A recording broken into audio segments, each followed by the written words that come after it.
Hi guys, Christinablackfeather here, and the haze, I think it's either my screen or just the fact that everything's really cold in this car at the moment. Anyway, I just thought I would talk about my little tours around YouTube lately again. Other than watching 100 days of doing this in Minecraft and doing that in Minecraft and just chilling. I thought I would talk about two things that kind of just really irritated me on the restrictive dieting thing. And I'm talking about, first, one side will be vegan, the other side will be carnivore. So I'm actually going to start with the vegan thing, why I have not been on vegan channels.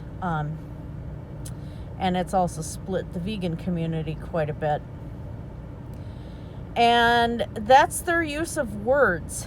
I'm not even going to try to monetize this video because of one word in particular that they're using. And I think it's slapping the faces of people who are still alive and have survived this particular event. And that is the Holocaust in Nazi Germany. The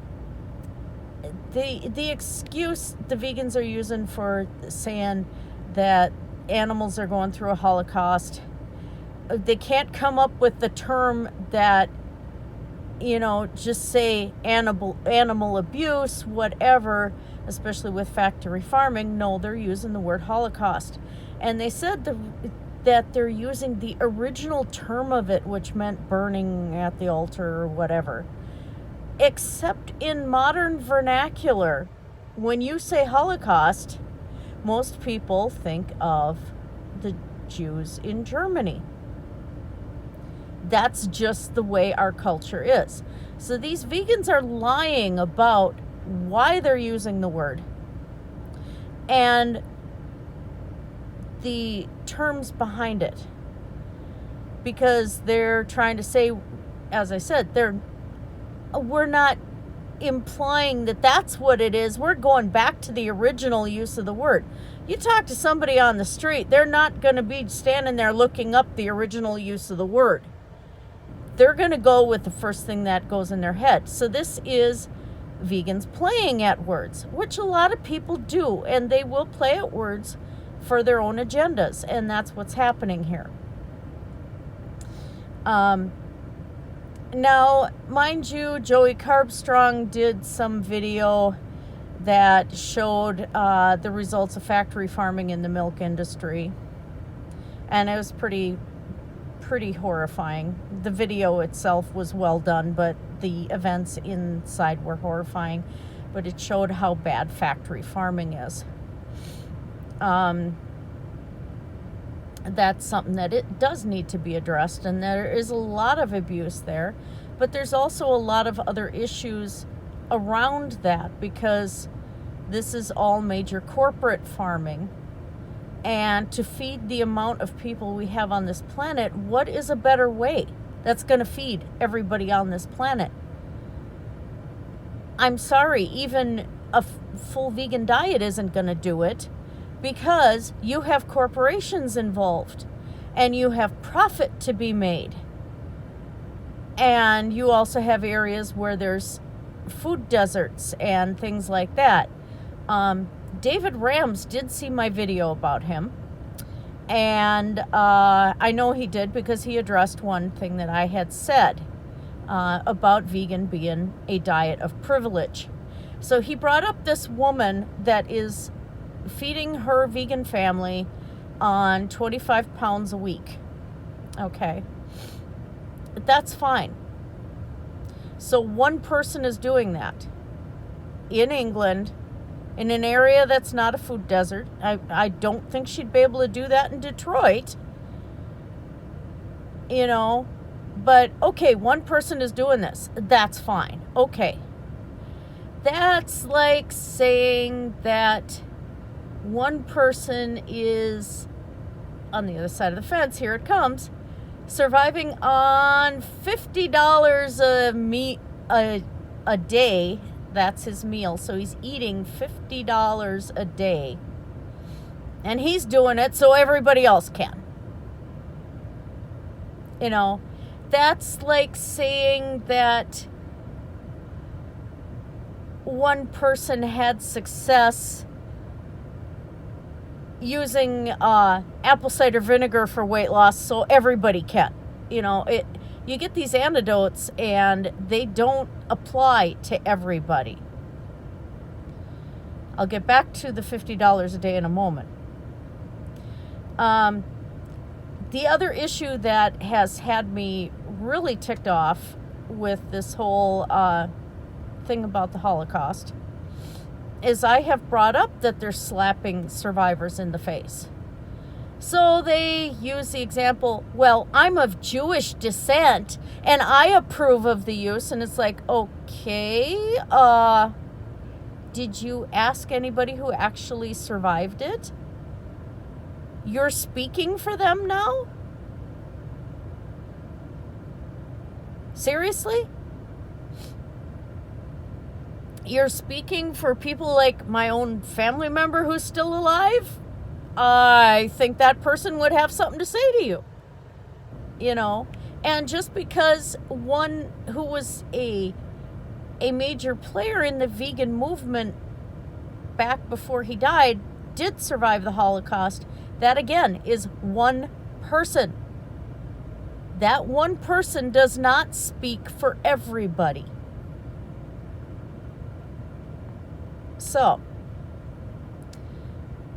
just sets me off. It still is privilege. It still is arrogance.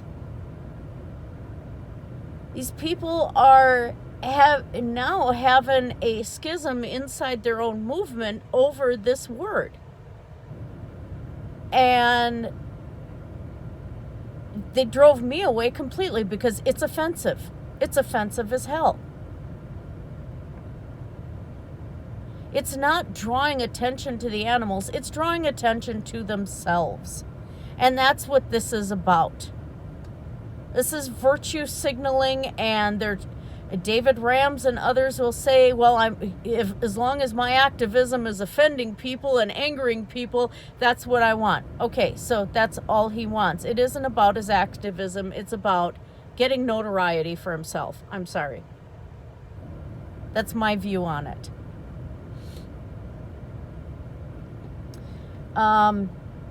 Then, of course, it was brought up about James Aspie, I think is his name, and he had gone to an animal sanctuary in Panama, and the lady was nice enough to let them have a place to stay for free and everything, and they filmed there.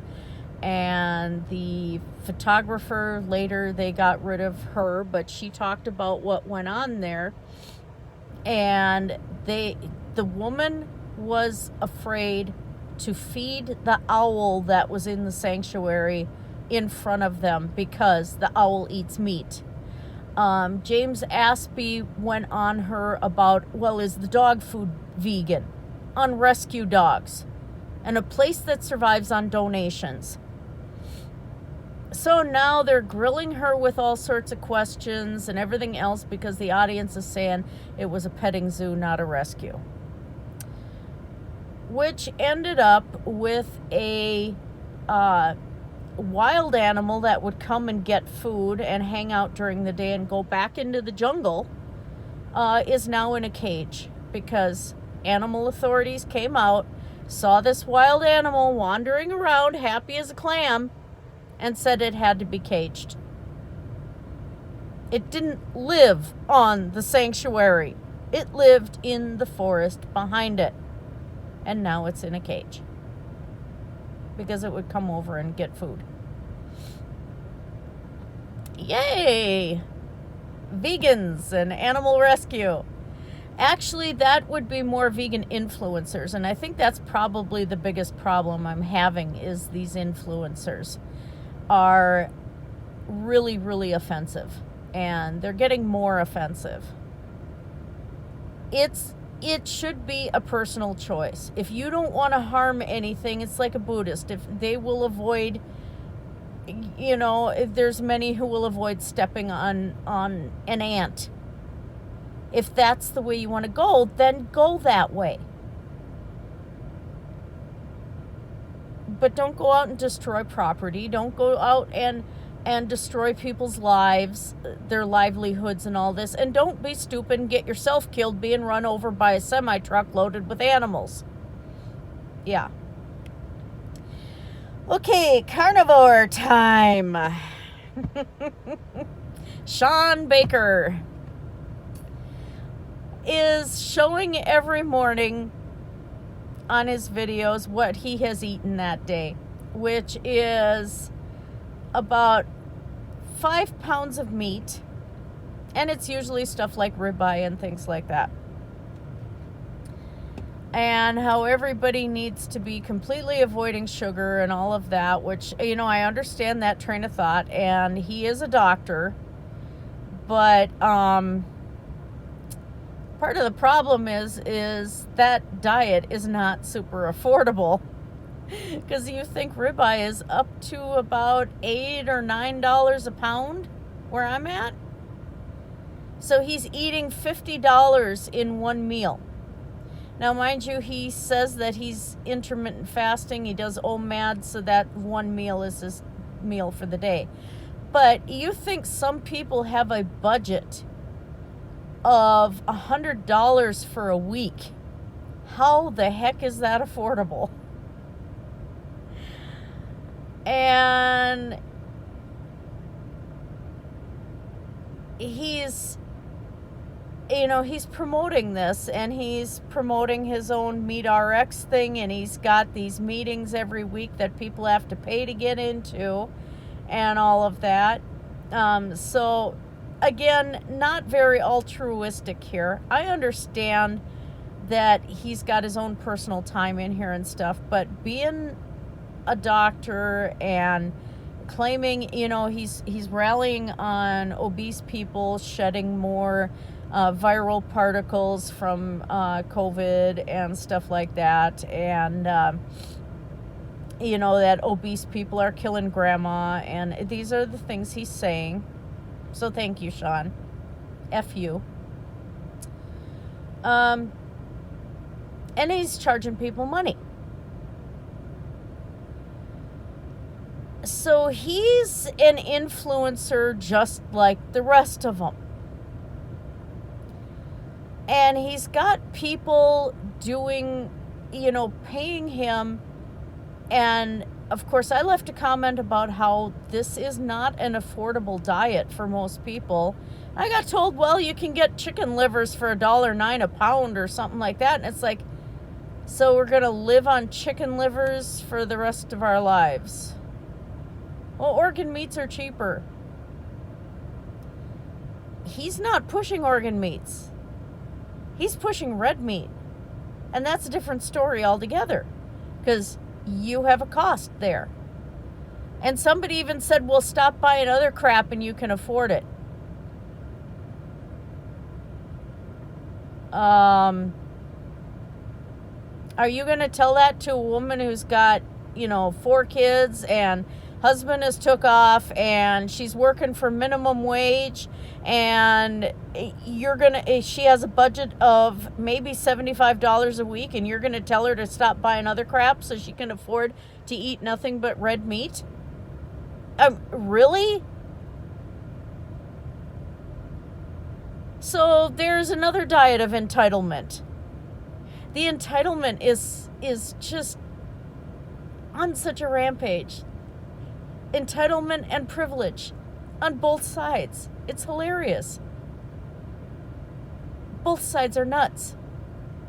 And they need to sit there and actually evaluate themselves and take a look at themselves and figure out what they're doing wrong. But unfortunately, there's also arrogance, and they don't see themselves as doing anything wrong. They're actually proud of it. So there you go.